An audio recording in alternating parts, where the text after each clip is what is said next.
these traps in the mail or through UPS or FedEx, you're going to find that they're covered with a lot of grease, a lot of oil. You can see here my gloves are pretty much covered in it. And what you need to do is clean them properly in order to put the trap dye on them. As a matter of fact, just a light coating of rust on them actually makes the trap dye adhere to the trap that much better. So what I'm going to do now is I'm going to use some degreaser on these, and then I'm going to rinse them thoroughly, and then I'm going to let them dry out overnight. And by tomorrow morning, there should be a nice little coating of rust on here that will allow me to dip them properly, and when the trap dye dries, it should be able to adhere to the metal quite well.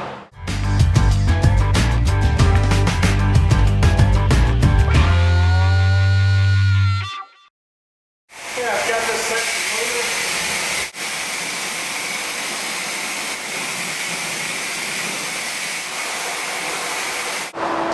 Okay, we're all set. Now tomorrow I'm going to take these and dip them. I'm going to leave them sit out overnight so they can dry off, and then hopefully they'll get a little bit of a coating of rust on them, just a fine coat.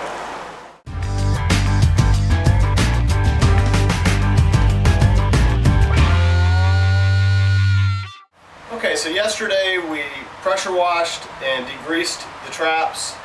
We let them sit out overnight, and I've got one hanging here. You should be able to see just a little bit of rust is starting to form on this just from sitting out overnight and drying. And that's perfect for dipping them. That little bit of rust indicates that they're clean enough. There's no oil on them, so the dye will stick to them really well. This right here is a trap that's been sitting out for about a week. And as you can see, it's very rusty. And just holding it for a second, my hands have turned orange. Personally, I prefer not to have to handle rusty traps all the time. The trap will function still just fine if it's rusty like this. And it's also perfect for dyeing. It's going to hold the dye real well.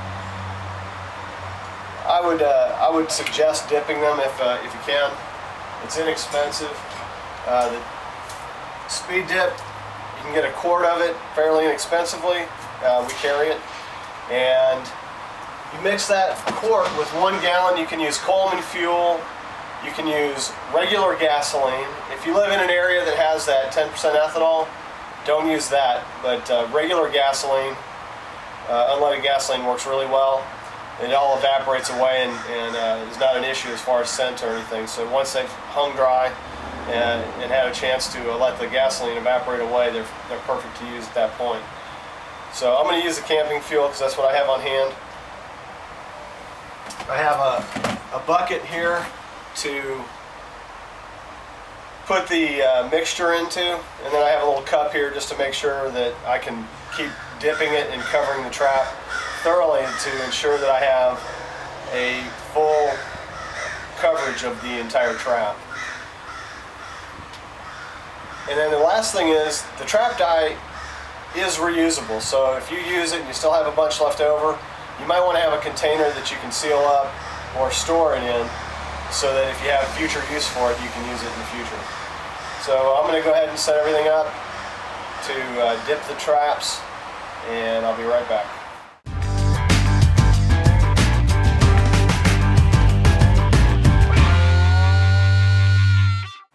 Okay, I've got the fuel and the trap dye in here, and I'm mixing it up. The trap dye is much thicker than the Coleman fuel, so it's going to sink to the bottom, so be prepared to slosh it around a little bit to get it completely in the solution, so that the two solutions mix.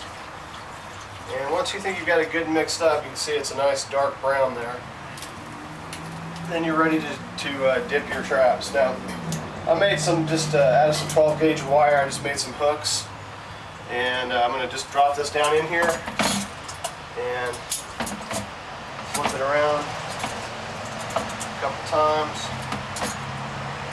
And it looks like it's deep enough to completely cover the trap. If you want, you can dip the chain down in there as well, since you got the hook.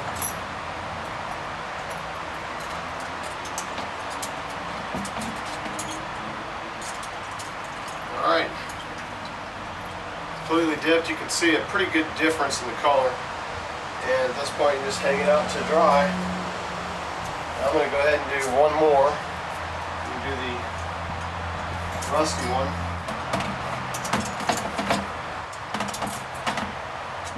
You just want to look it over real well, make sure you got every surface covered. As you can see, the trap took that dye real well with it being covered in rust. And I'm going to hang that one up to dry. And we'll leave those out, and I'll be back later once they're dry, and I'll show you the finished product.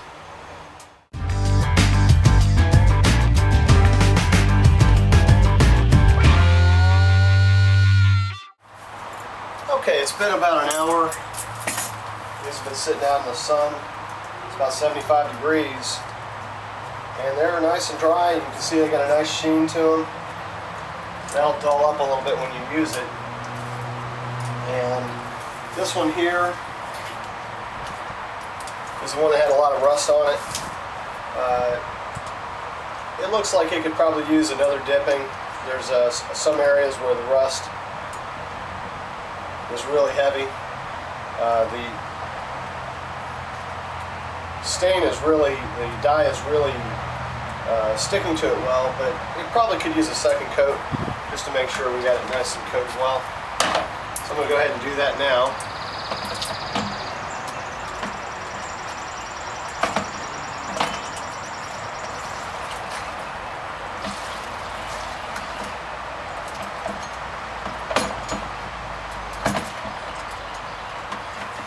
Hang that back up and leave it out to dry.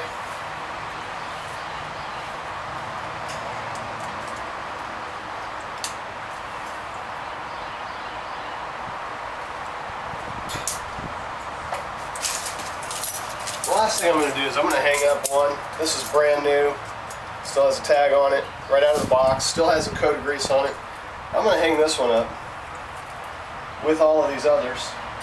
And I'm going to leave it here, and we're going to check back in a couple days, and we're going to just show you the difference of these sitting out and weathering, and how this one will look after sitting out in the water or the weather for about 2 or 3 days versus these that are out in the weather for 2 or 3 days with the trap dye on it, just so you can see just how well it protects them.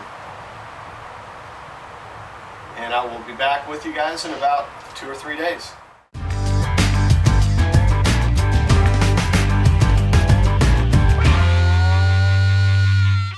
Okay, this is the last segment on the how-to video of how to trap dye, and just wanted to show you what a trap will look like after about 4 or 5 days of sitting out in the rain or inside of a pond or any place where it's going to be exposed to the elements for any amount of time.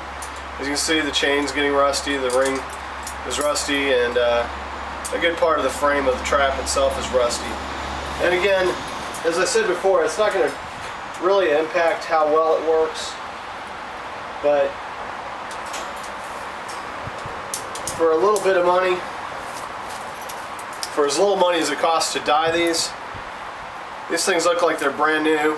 There's no rust on them for the most part. They're still in great condition, and these have been outside side by side with this undyed trap for the same amount of time.